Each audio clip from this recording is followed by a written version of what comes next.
Incontinence, often seen as an embarrassing and difficult condition, is being linked to diet and lifestyle choices in more studies than ever before. However, while many people may find it surprising, the relationship between food and incontinence is far more complex and concerning than expected. The idea that certain foods can exacerbate or even contribute to urinary incontinence is raising alarms about everyday eating habits.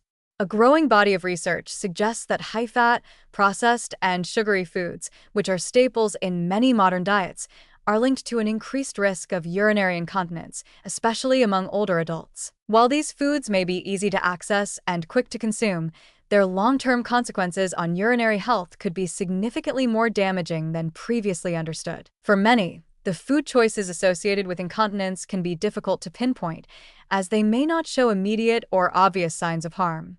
Common culprits include high-fat foods, artificial sweeteners, and caffeine, all of which can irritate the bladder, increase inflammation, and disrupt the body's natural elimination processes. Over time, the cumulative effect of a diet rich in processed and fatty foods can weaken bladder control, making individuals more susceptible to accidents or urgent bathroom needs. While people may feel inclined to disregard such warnings, it is essential to note that this is not a trivial issue, as chronic incontinence can have a significant impact on one's quality of life. It's also worth noting that many popular diets that promise quick weight loss or improved health may inadvertently worsen incontinence. Diets that heavily emphasize high-fat foods or limit essential nutrients can cause not just weight gain but also strain on pelvic floor muscles, exacerbating incontinence symptoms. In fact, obesity is a well-established risk factor for urinary incontinence, and eating habits that encourage weight gain, such as high-calorie, low-nutrient foods, only contribute to the problem. This presents a catch-22 for individuals trying to lose weight. The very foods they consume in an attempt to cut calories and improve health could be setting them up for more frequent incontinence episodes. On top of dietary choices, many individuals struggle with managing incontinence through medication or other forms of treatment. Even when treatments are available, they may not be enough to mitigate the impact of an unhealthy diet. Relying on medications to mask the symptoms of incontinence without addressing the underlying causes, like poor eating habits, can be a dangerous cycle, leading to a false sense of security. While medical intervention can be beneficial in some cases, it's clear that dietary changes are just as important and possibly more effective in the long run. However, the reality is that many people are resistant to making these dietary changes.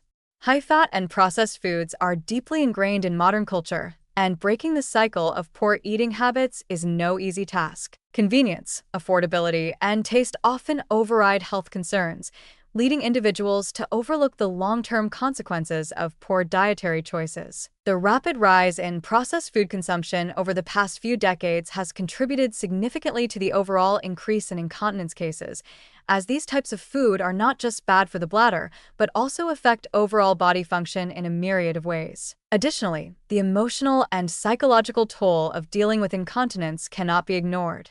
Many people with this condition experience embarrassment, shame, and even depression, especially when the issue is made worse by their diet. The stigma surrounding incontinence can lead to a reluctance to seek help or adjust behavior, which only perpetuates the cycle of discomfort. Instead of addressing both the dietary and emotional aspects of incontinence, many individuals suffer in silence, exacerbating the problem over time. The larger implications of this are troubling. As more studies reveal the connection between diet and incontinence, there is growing concern that the widespread reliance on unhealthy food choices could continue to fuel the rise in bladder-related health issues. Without significant efforts to change dietary habits and raise awareness about the links between food and incontinence, the public health burden will only increase. Medical professionals and health experts must step up their efforts to educate people about the role of nutrition in urinary health, providing guidance on what foods to avoid and what dietary changes to make in order to prevent or alleviate symptoms. In conclusion, the link between an unhealthy diet and urinary incontinence cannot be underestimated. While the foods many of us consume daily might seem harmless, they have long-term effects on our bodies, especially our bladder function. Ignoring the signs and continuing to eat poorly can contribute to the worsening of incontinence symptoms, leading to a decreased quality of life and more serious health consequences. The relationship between diet and incontinence calls for greater awareness and action, as individuals and society must prioritize better eating habits in order to prevent the rise of this disruptive condition. While dietary changes alone may not be enough to solve the problem, they are a crucial part of the puzzle, and without addressing them, any efforts to manage incontinence will fall short.